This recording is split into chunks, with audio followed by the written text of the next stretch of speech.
So, good morning or good night, depending on where you are in the world, and welcome to another interview of the Shield Dude on a Couch. I'm your host, Hector, and today I'm joined by Victor Vicart, and he's a member of the band Dune, who's a progressive rock metal band from the Scotland, and we're here to talk about the new album that's coming out on April 19th. So, first of all, Victor, how are you today? Very well. Thank you very much for having me. Yeah, no, good. Sometimes my name I get called Victor too. Victor and Hector are pretty similar. So I've been following the band, especially I remember I really listened to your previous album, Etemen Ænka, which came out like in 2021. And I really remember that album because like I have a friend who used to play in a metal band in Puerto Rico. He's like, you should check this band. They're progressive, they're inspired by sci-fi. And I remember saying, I'm like, so they're called Dune. I'm like, yes, I was like, cool, like the book. So I checked that out, and I remember I was like, wow, this album is amazing. And the last one was your first album with Metal Blade Records, if I'm not mistaken, right?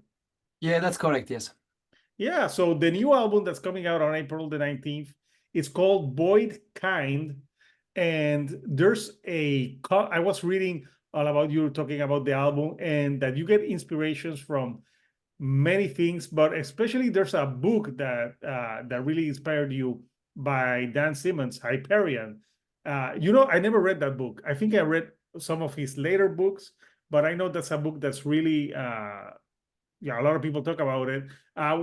Why does that book inspire the band so much? Inspired especially with the concept of the album and the concept of the album and the lyrics and how we wanted to approach the narrative of this album. We did in the past. Our last two albums were also concept, but the way we approached the story was in a chronological order. Mm-hmm. We didn't want to do that this time around because we just felt it was maybe a bit too obvious. And there are other ways to tell a story without telling the whole story, if that makes sense. By a good way to do it, and it's always something I appreciate in this book, especially. So it's specifically the first novel of Hyperion, because it's a whole series. Yeah, I know it's a series. Yeah. It's more the first book. The way it is telling the story, he's telling the story through different personal stories of like individuals who are telling what happened to them at a specific moment. But all these stories have like a link with each other. And we just thought it would be a nice way to do it because we could tell the story of, in one song, the fall of a city, like a siege kind of a story. And then the story of martyrdom in another one, the story of a communion, and all these different elements. And when you start putting everything together, and for the listener who really wants to dig in and dig into our lyrics, they'll start being able to put like a story together in their own imagination. I think it just brings another way of telling the story, and it's something that's maybe a little more rewarding for someone who's going to start digging into the lyrics. You mentioned Dan Simmons and Hyperion. I think another thing that really inspired us to do that and to tell this story this way was all the Souls games like Dark Souls, Bloodborne, more recently Elden Ring. They all have this specificity. They are very similar games, same maker, but the way they tell a story is nobody's telling you what you are doing, and so you're just playing this game, and you're like in this amazing kind of dark fantasy world. And you really start understanding the story when you start like picking up items, and when you open up the items, there's a story next to the item. And then it mentioned a couple of things, but if you don't really keep track of that and dig in, you're not going to get much. And you're really getting as much as a story as you're willing to read about and investigate about, rather than you could finish a game without really fully understanding what happened there. And it's going to be the same for people. Yeah, it's going to be the same for people who are going to listen to our music without really looking at the lyrics. Some people might look a little bit about the lyrics, but they might not get the full picture. But if you start digging into it properly, you might get the the full thing. And for the proper nerds, they might have to do a little bit of research and go, oh wow, I wonder what this word means, because we like creating words, you know, and but usually those words have a meaning, and if you check them, you might understand that, oh, this is a made-up word made of this old Greek name or this old Latin word, or you know, these kind of things. But yeah, a lot of words, just to say basically that we enjoy doing that because we find it's a very creative way to talk about a specific topic, and also it allows us to kind of escape a little bit as well, you know, and we want our listeners to have the same experience. If they want to go into our world, this little universe we create, they can really go into it, and they kind of, you know, why we are doing that is because they allow us to create, you know, talk about thematics that may be really deep, dark, whatever, serious, escape, but also we can create those like vivid landscape and like scenery within a few words. And I just yeah, I particularly enjoy this way of writing lyrics. Let's put it this way. Yeah, I never played Dark Souls. I played Skyrim, but it seems like it's that game of like an open world that you can get lost, and you can finish a game and at the end it can say you finished 25% of the game because Yes. it has so many side quests. So yeah, no, this type of album is the album that you have to listen to many times to really understand it, and the lyrics you have to read them. And I haven't read all the lyrics because not in the promo, but yeah, this is a hard album to review. This is almost like doing a thesis.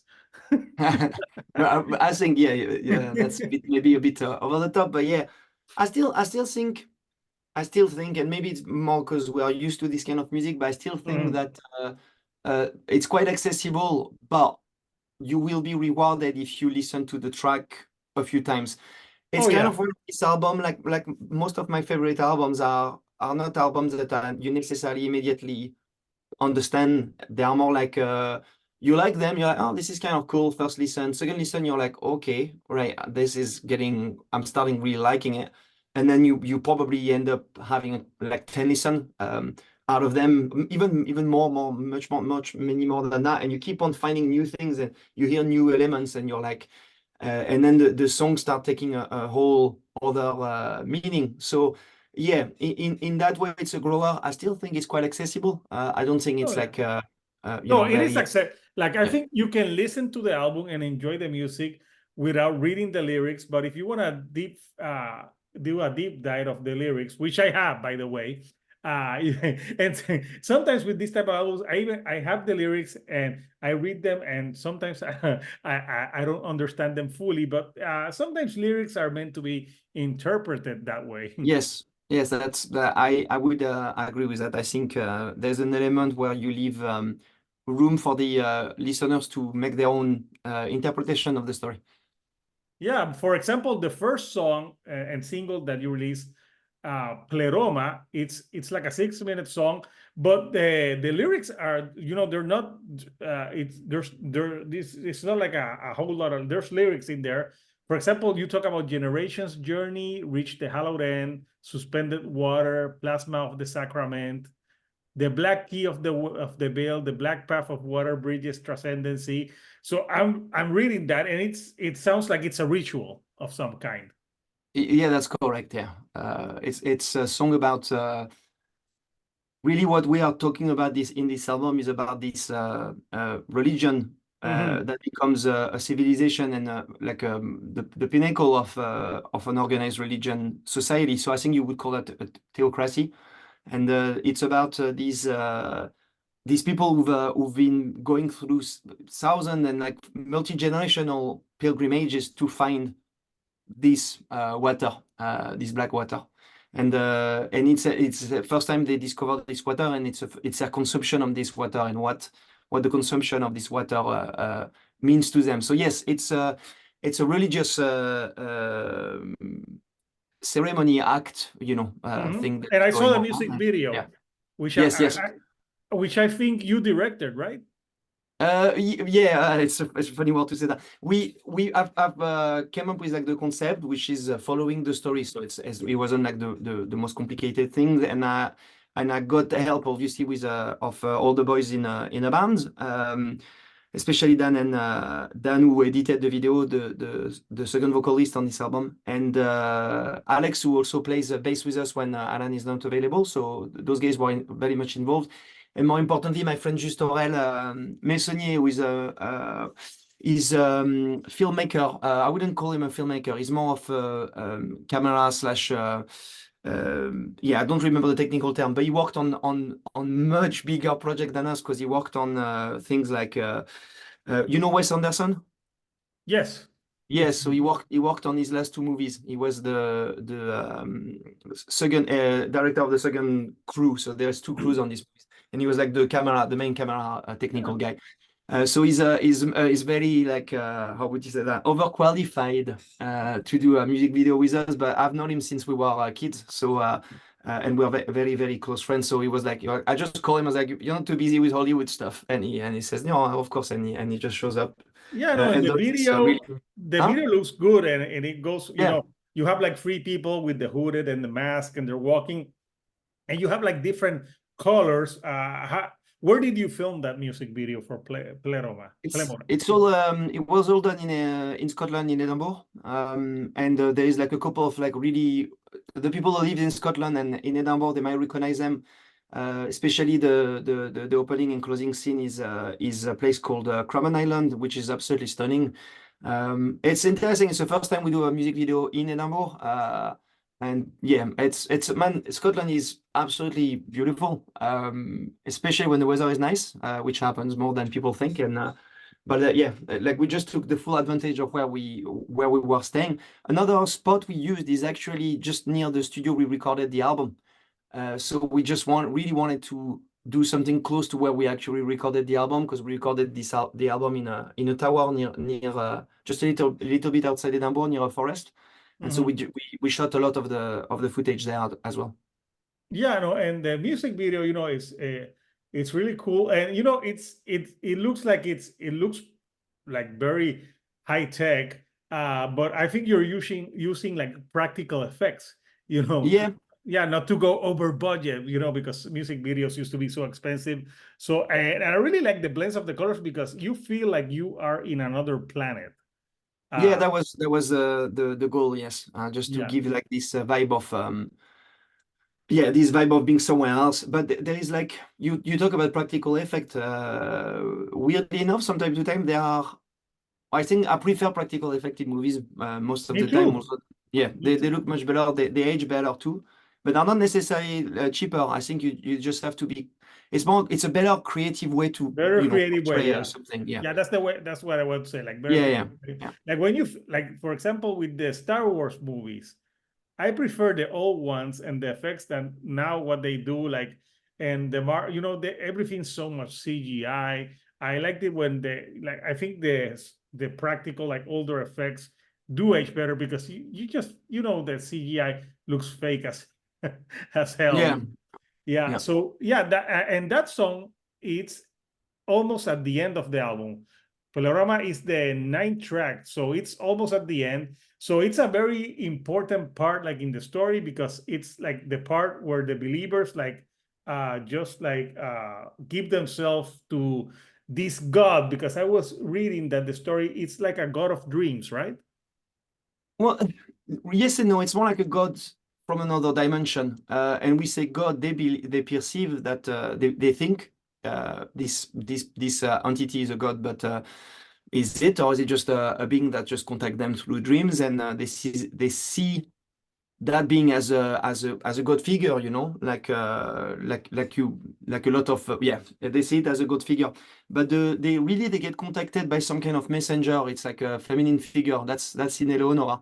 They get contacted through their dream, and they communicate through their dream with this entity, but through this creature called that we call Eleonora.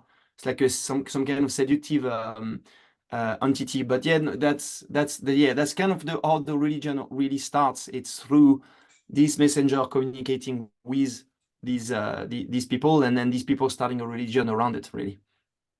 And you know what's funny, that most religions start that way. Yeah, people tripping out, you mean? Yeah, people say, Yeah, someone talk to me in my yeah, dream. yeah. I'm like, okay. And it's, And people are but like, really? yeah, Yeah. but it's a great concept. And the I like the tracks because it's 10 tracks, but you also have in this type of albums, you have two tracks that are more like instrumentals, and they like divide the story. uh how, when you're constructing the placements of the song, how much thought goes into that, for the flow? And obviously you told me that in this case you didn't do like a linear story, so it's more like stories, but it's not like it goes from like one story, like not every song is following the same story. No, that's correct. And because the story is a story of it's like a multi-generational stories. So really, when you think of the story, it's like it could be thousands and thousands of years. There's no like really, we didn't really put like a time in our head. It's just a very long time. Let's call it eons. The because of that, it allow us also to just really think about the flow of the album, just musically, you know. And so Mhm. when we went with it, you ask how much thought goes into like the flow of the album, an awful lot, I because would we imagine also, so. yes, because we have to work on the arrangement, we have to understand how we want to finish a song and start the other song, and that's probably going to address that. Then do we put transition?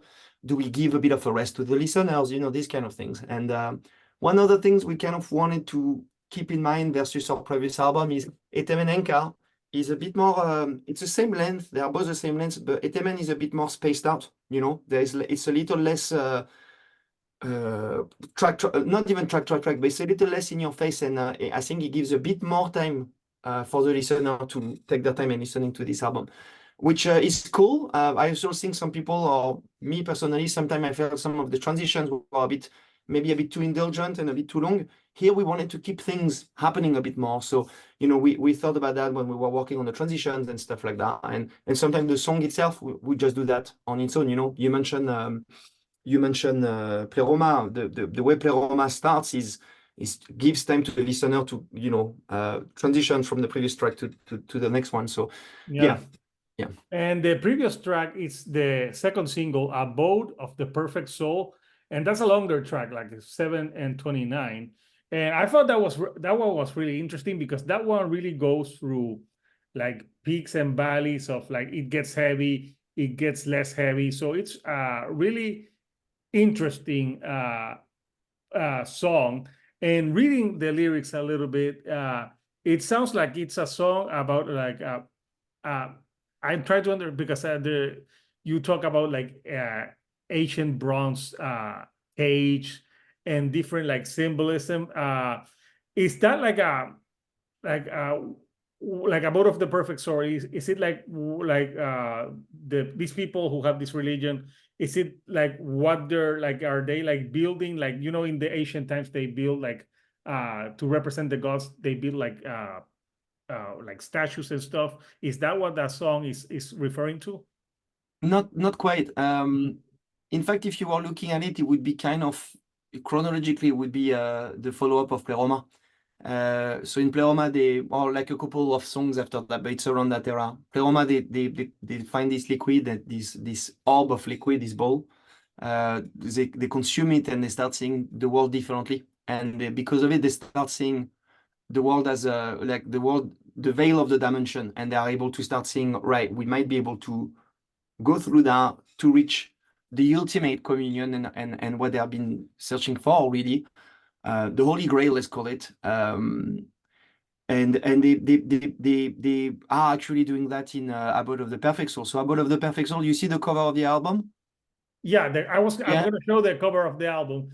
Yeah, because Well, the last you see like eyes, now you see your own eyes, Promethean. So it's like you drink something and then you like can see like this vision clearly. So I'm gonna show the no, artwork. Yeah. yeah, you can like it's more them just really going into the other dimension. So this song abode of the perfect soul. Abode of the perfect soul is literally an abode is a house, and it's a reference to like a specific religion actually. But the abode of the perfect soul is something from Hinduism, and it's really about a place where there is like this god, this entity. So abode of the perfect soul is the house of their divinity, and that they are actually going into. And so the beginning of the song is them just this procession of followers going into this world, and it is about what happened to them into this world, because they cannot comprehend it in their current state, so they don't understand it. It's like there's too many dimension. Their senses are not able to make sense of it really. So this is happening, and then there is the part you were talking about just before, the eyes no see, your own eyes. That's at the end. Yeah, they're like at the end. Yeah. Yes, they're basically they're communing as exactly what it means. They end up making one with their god, but in this act of they being absorbed by this god. But in the act of being absorbed by this god, they just lost themselves completely. So this is ultimately their end. Obviously, this song has a follow-up, so it's not the end of the story, but this is really much what happened to them. Yeah.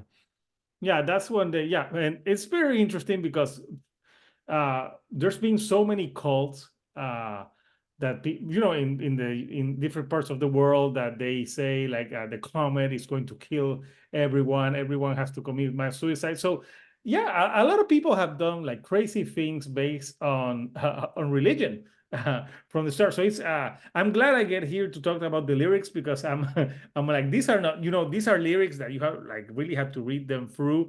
But yeah, you can like people who listen to this, you can enjoy it, but I think if you understand the lyrics, you can get more out of it. But this is the type of album that you really have to dive deep into to really understand like the layers. It's got a lot of layers. So let's talk about the album artwork, which is pretty cool. So here I have the artwork for Voidkind. So this is the entity, right? Yeah, it's obviously it's a the way the artist choose to interpret the album, but it's not literal. Let's put it this way. It's more like an artistic representation of it. It's meant to symbolize this door. It's meant to symbolize this procession being lured into something. The fact that here's the entity, their god, is like wearing a mask, and behind their mask, being the entity mask, you can see that and you can see the people walking. Yes. Yes. And that reminds me a lot of the people walking, and you have like two. It reminds me of like when the Hebrews like went through with Moses and walked. Yeah, it's very symbolic, because there's always like you have a path and they have the water. So it's not, obviously there's not water there, but it's a symbolism of like walking through maybe a dangerous place, because you can see the rocks. But tell me a little bit more about like did you guys like send the artist the lyrics so he would draw this? We didn't have the lyrics finished at that time, but we kind of knew what we wanted, and what was we wanted a cover that would give a lot of clue about what this album is about and about the story, and just thinking about this this being, and this we wanted something that was both beautiful but at the same time that kind of indicated that there was something a bit not right. The fact that, just I think for me, the fact that this being is like, he's got like several arms. They are kind of welcoming, but in the same way they are kind of creepy. The fact that it's wearing like all these beautiful garments, like this like amber red garment with like laced with gold, with this crown, and it's like a very imposing figure, and it's like a beautiful, well-presented figure, but there is something fishy about it, something a bit off with it. The fact that it's wearing a mask, so you don't really understand what this being is, and the fact that it's obviously it's dragging people through its chest, its belly. So and the people are just walking into that without a problem. We just thought it was like a very cool way to And I like the present different. the artwork. There's like 6 hands. There's the open hands. Then there's 2 hands in the middle, and the two at the bottom. So I like it because the ones at the bottom look like more sinister. Yes, yes. Yeah, so yeah, it's pretty. I like it. I like talking about the artwork, and yeah, and the artwork for your previous album was great as well. So and you always you like to use bright colors in the artwork. I've noticed. Is that something that when you talk about artwork that you know, because there's a lot of artwork in metal that's too bleak. Is when you guys, do you guys enjoy the process of like using different colors, because on all your albums there's always a lot of color involved? Yeah, to be honest, we are discussing it a little bit with the artist, but when we are looking at the way we look at it is more who do we want to work with and who do we feel like would be the right artist for the concept and for the album we're working on. Here it's Félix Abel-Claire. Yeah, I was gonna mention, we didn't mention the artist. Yeah, yeah. No, of course he's amazing, and I've been following him on Instagram. So that's how I found him, and I just kept on seeing his work and thinking this guy work is beautiful. He's never done a cover album for in general. He's never done a cover album. He's more into like he does books and book illustration and stuff like that. And I really like the idea of working with someone who's no one else has worked with in the metal scene, because sometimes to them you've got like amazing artists who've done a lot of cover for bands, which is great. But you can tell that it's his style, and it's like, oh, this is And the thing is that we was delighted with Marold is a previous artist who did the cover for Etemen Ænka, and he did many pieces for us as well in the past. We love him. He's an amazing artist, and I keep on seeing his artwork, thinking we could have definitely worked with him for sure. But we just felt like we wanted also to kind of bring like another identity to Voidkind versus Etemen, and we felt like it'd be good to depart a little and just give a proper identity to each of our albums. So I think it worked out pretty well for that reason. Yeah, no, it's a great album cover. So take me through the writing process for this record. As a band, like how do you approach it, especially the lyric content? Is it a group effort with the lyrics? Yes, everything is to a degree. It's not necessarily the full band involved on everything all the time. It's more like when it comes to like we kind of in my head, if we were to talk about the processes of us writing music, we kind of divide things between the foundation of the music, which is mostly drums, bass, guitar, and it's like you go through like month, maybe a couple of years, sometime of jamming, playing on our own, playing with the friends, in the studio.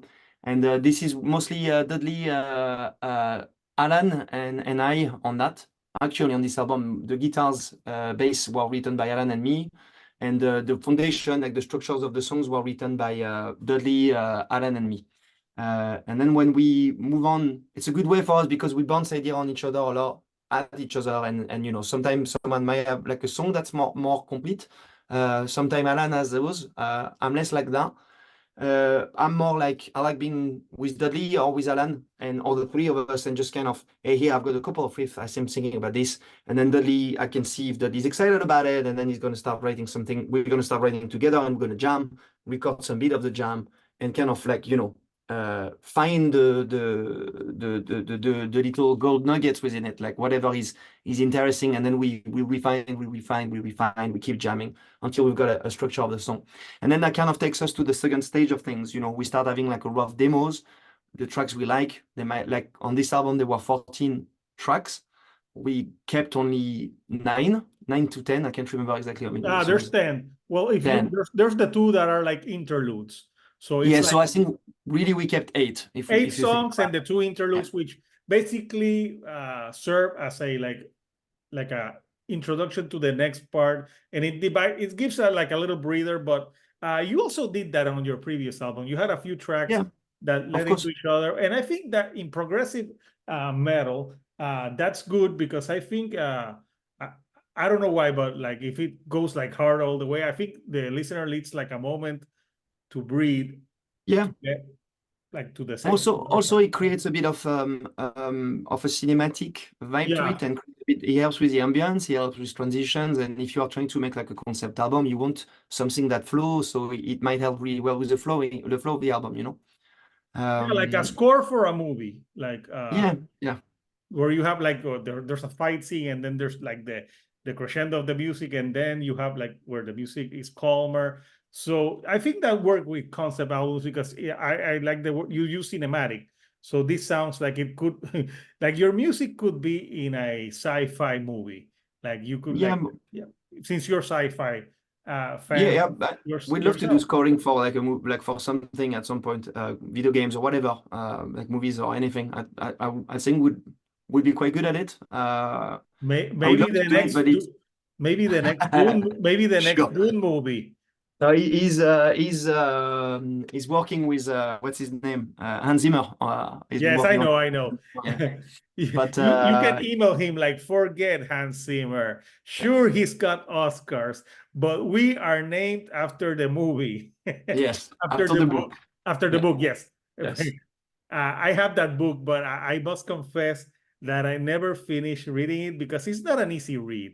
It's like the Lord of the Rings that you have like 20 pages just explaining the world, and I'm like, oh,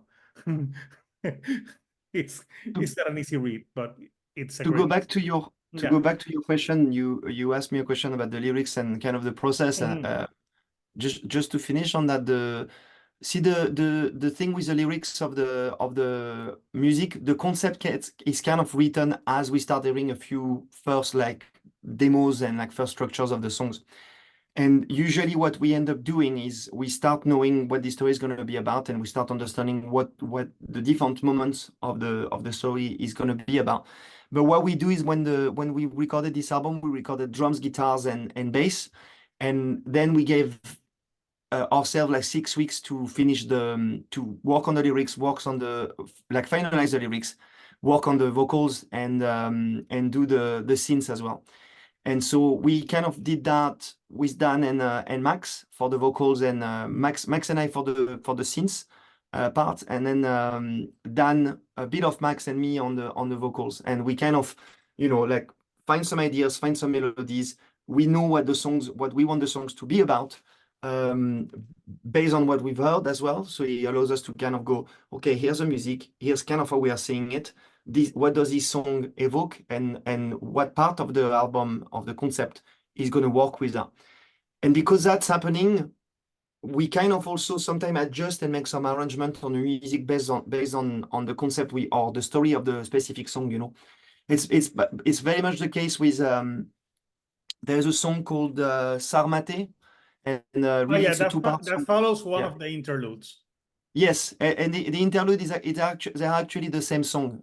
In my head, on the set list it says Sarmate, but what we are saying is we're going to be playing Pass of Dust and Sarmate. And what we wanted is we had this idea with Dan of we felt like this religion group to start with for several millennia, because they were looking to find this substance, they would be on like a perpetual pilgrimage, and basically they would be a nomadic civilization. And so we got this idea reinforced by this song, because this song has a very strong Turkish Middle Eastern embark kind of melody to it. The note choices and all the sound on this song feels very much like you are in the steppe somewhere, or in the desert, and you are like going somewhere. This one's kind of feel like. And so what we did is we took the approach of the way they would do folk music in this part of the world, and in the Balkan and stuff like that, where they would tell a story. It's like a generational story. It's like someone around the fire, and they would tell a story and sing a song, and usually those songs would be telling a story of their civilization. So this is kind of what we did with this one. And as soon as Dan and I were sitting, and it's kind of coming together, it was kind of an immediate yes, let's do that. Let's do a song about this pilgrimage, about this eternal like nomadic tribe kind of thing. I think it was pretty cool. Yeah, and you got on the back the perfect guitar to play that. The one, Yes, yeah, good, that yeah. one looks perfect for Yes. here's the story of the pilgrimage. Well, of course, yeah.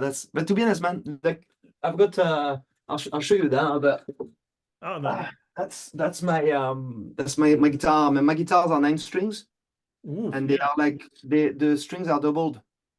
Like the top 3 strings are doubled, and he's got this very when you play clean guitars with it, it Mhm. sounds a little bit like this. Oh, cool. So you can have like I'm mad about like Turkish and Balkan music. I always really liked it, and that kind of folk music is always I always found it really amazing.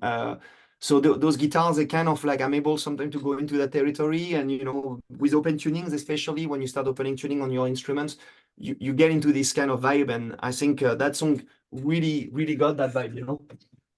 No, yeah, it really does. And I think it's good that you include those elements and the synths in the songs because it's progressive, it gives it many layers and that's why I say it's an album you have to listen to because sometimes on the first listens you miss stuff, especially if you're not a musician.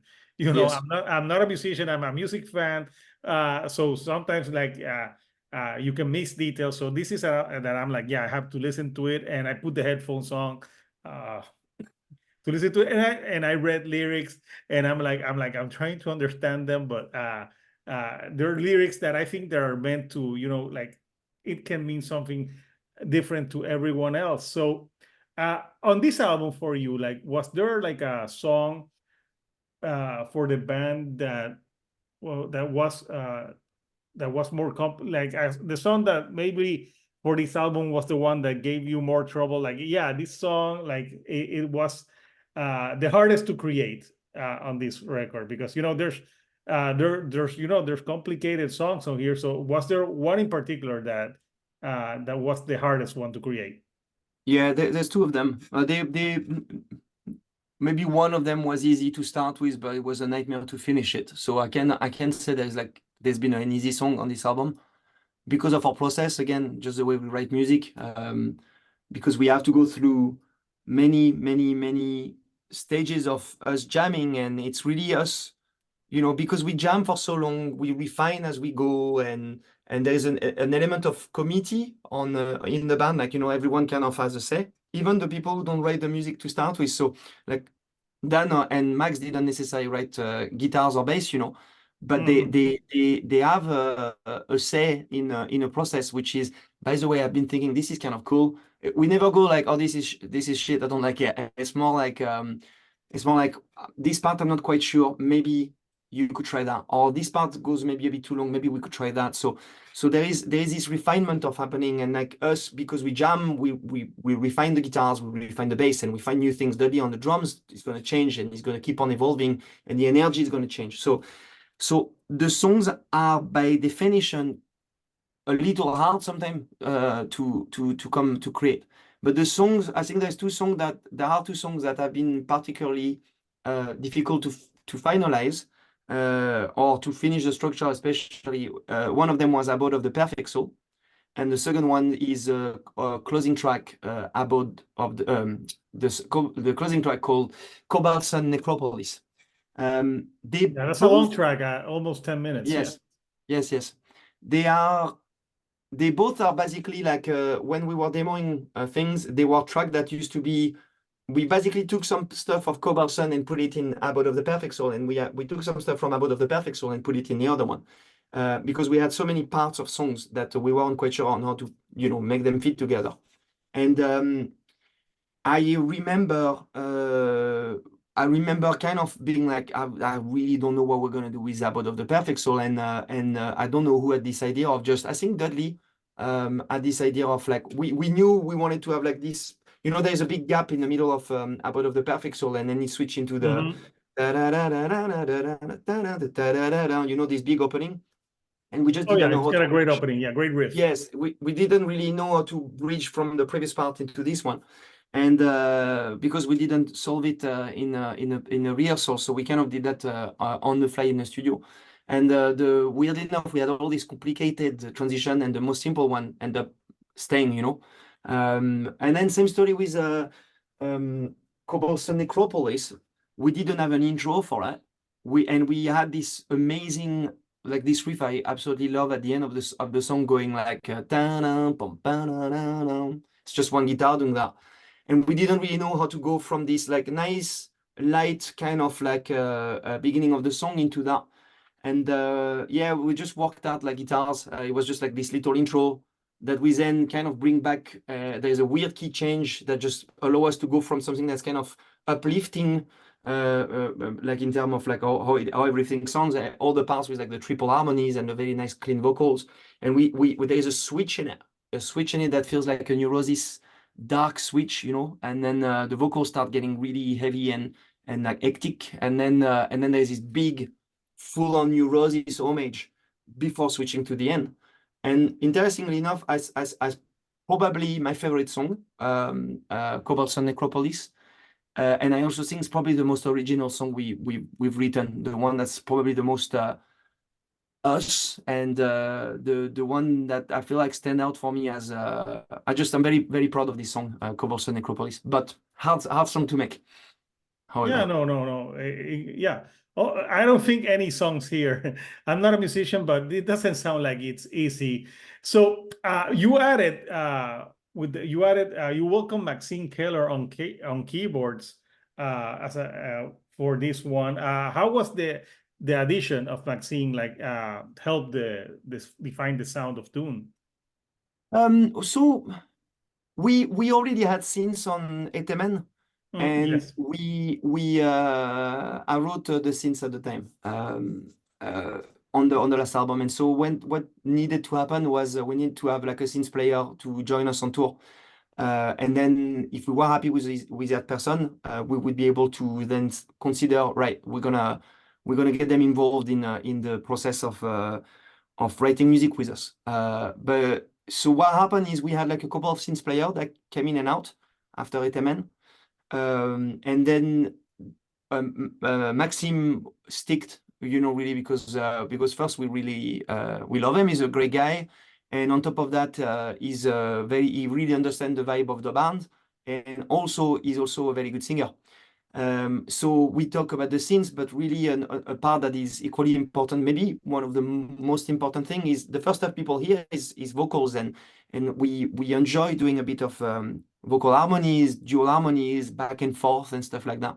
So the vocals are not easy live, and we need like a team of people doing vocals, because there is like, you know, choir moments with like 3-part vocals. Yeah. Some other moments back and forth heavy vocals. Sometimes someone's going to shout when someone is doing something on the guitar, and it's like too complicated to do something. So it's good to have 3 people in there. And so Max was just really the perfect fit for that. And also where he's really good at, I'm more like I come up more with leads and stuff like that, and he would come up more with like interesting like textures and sound design and stuff like that. So we were really complementary in that way, I think. And yeah, again, I was mentioning that earlier on, that everything is like, you know, we like bouncing idea at each other. Max really much does that with me, and so it's been a very good things to have him with us on this album. Yeah, no, it really shows. You know, I think the singing on this album, I really like it that the harshers are great, but the cleans and sometimes with the melodies, I think, yeah, it gives it more like I said, layers, or it gives it a more cohesive sound. Because if sometimes albums, if it's all like harsh vocals all the way, especially with this type of story, I think you need the cleans. Which, because they almost when you're thinking the cleans here, it almost sounds like it's a chanting, and it goes good with the religious like undertones of the record. Yeah, you're right. I also think it's just a question of dynamics, really. You know, sometimes you can apply that to guitars and anything. Sometimes with the guitars we go with clean guitars, and sometimes we go with, like, you know, very heavy distorted guitar. So this is kind of the idea of clean and heavy vocals, really. But not saying that heavy vocals cannot be like imposant and like, you know, powerful. Sometimes we bring that, but it's more a question. What we wanted is range on anything and like dynamics and like things where you'll be like, you wouldn't feel like, oh, this is exactly the same stuff as this previous song. With the heavy vocals, we did a similar thing, I think, because Dan has this very specific dark, heavy, low growl. You know, that's when he hits, it's just hits, and it's like, you know, it makes you do that face a bit, you know, that like heavy riff face kind of thing. And then I call it the Meshuggah face. yeah, exactly. Yeah, it's Dan's got that. And then you've got other moments where, for instance, I've got a type of scream, but I really wanted to have like a scream like that was more a bit screamo, like, you know, like with a bit more emotion in the voice, which is something I did on kind of stole the idea from a band called Birds in Row, French band, and they've got this really, really interesting type of vocals, screamo type Do of not vocals. say steal, you say you borrowed. Yeah, I think everyone borrows for everyone. No, I'm not giving it back, so I stole it. Oh, so you stole it. I stole it. We all steal stuff to each other. It's fine.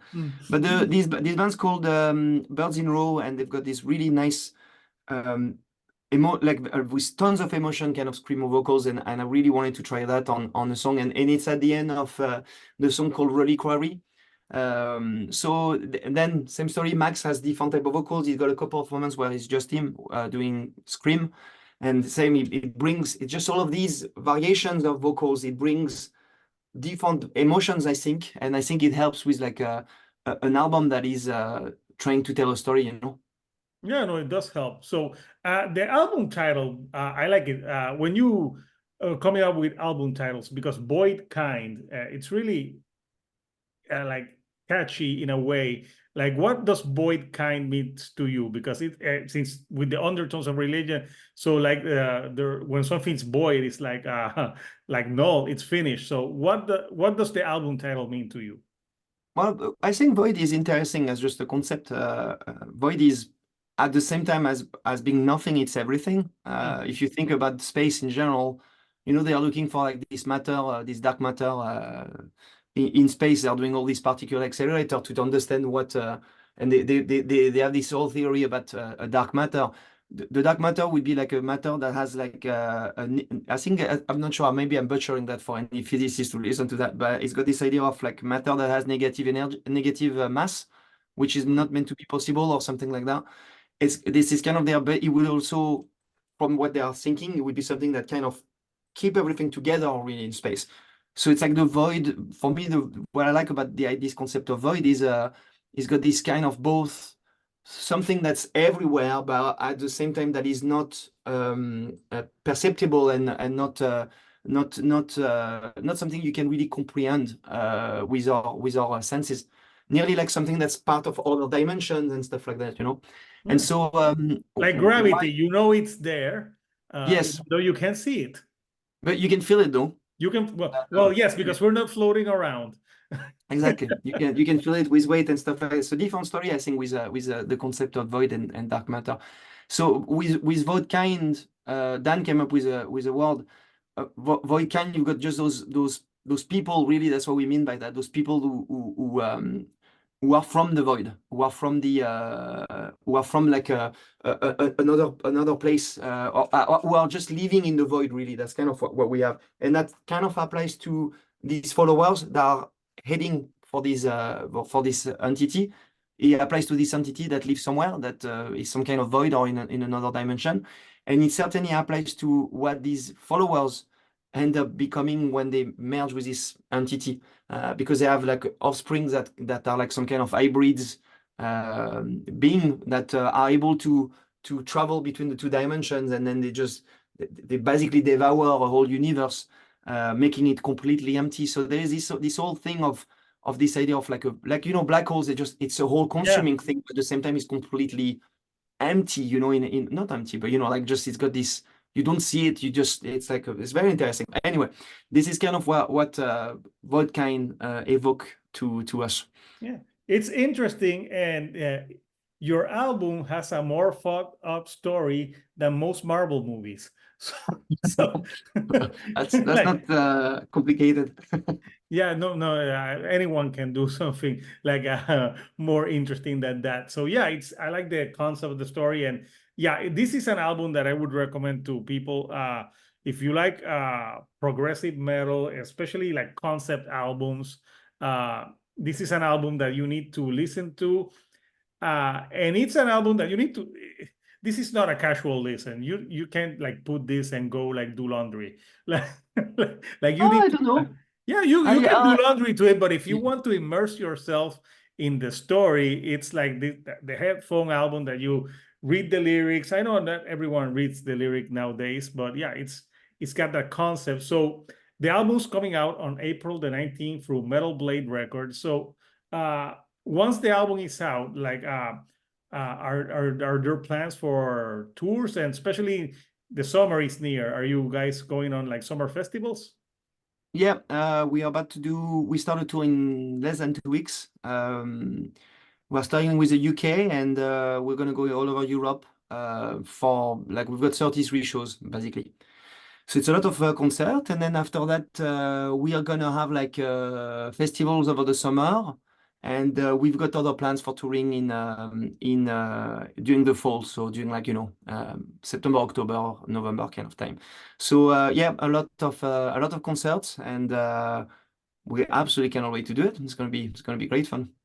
Yeah, no, it's gonna. I'm sure it's gonna be a blast, and I would love to see the band live, because I think this music live uh, is where it's at to listen to. So, Victor, I want to thank you for taking some time of your day to joining me here virtually on my. Well, today I'm not on the couch; I'm on my chair. But yeah, it's been great to delve deep into Voidkind and understand like the concept fully of this record. So before we go, like, what would you say to the fans of Dune? No. The band, not the movie or the Yeah, book. no, yes, of course. I hope they like both though. But yeah, well, just for people who liked us with like Etemen, I'm absolutely excited to for them to hear this new album. We're extremely proud of it. And yeah, we're just can't wait to see people also for all the people who supported us through the year so far. Big thank you because we are having an absolute great time. And yeah, I hope we see as many of our fans on the road and meet new fans as well. Because this is what it's all about. It's really good to do like this stuff in the studio, but it's also very amazing to share that and celebrate an album and our music with people. So yeah, Yeah. see them on the road hopefully to our Yeah, fans. because doing an album is fun, but doing an album and going and not no one showing up for you to play that album. Yeah, no, yeah, it's fun to play it live, and I'm sure this uh, will transcend great live. So like when you do this, when you have concert albums that are linear. Do you do like when you do a concert like this album? Would you like play this album from front to back? How it's, or they're like, no, let's never do No, that. no, we try to approach the live with a slightly different. Just with a live show is it cannot be the same as an album. Maybe we would do it if we had like a full projection movie thing, like these Mhm. kind of things. But we don't really have the budget to do that right now. Right now what we're trying to do is more like a concert that's we like interacting with people, we're playing with each other, there's no click and stuff like that, so it's a bit more, we like a gig that flows, and so we just approach it in the most what's the best flow, what's the best set we can bring on the table, and also what do we want to play really, Yeah. so yeah. Plus, oh, people will want to listen to older material as well. So it's a combination of getting everything in there. So, people, the new album is out. The new Doom album is out on April the 19th on Metal Blade Records. I'm gonna post the link for people to pre-order that. The vinyls, the variants, everything, so you can support the band and keep like progressive metal alive. So again, Victor, thank you for joining me today on the couch. So until next time, people, this is Hector, the Shield Dude on a Couch, and I'll see you all right here on the couch. Thank you Thank you very much. and goodbye.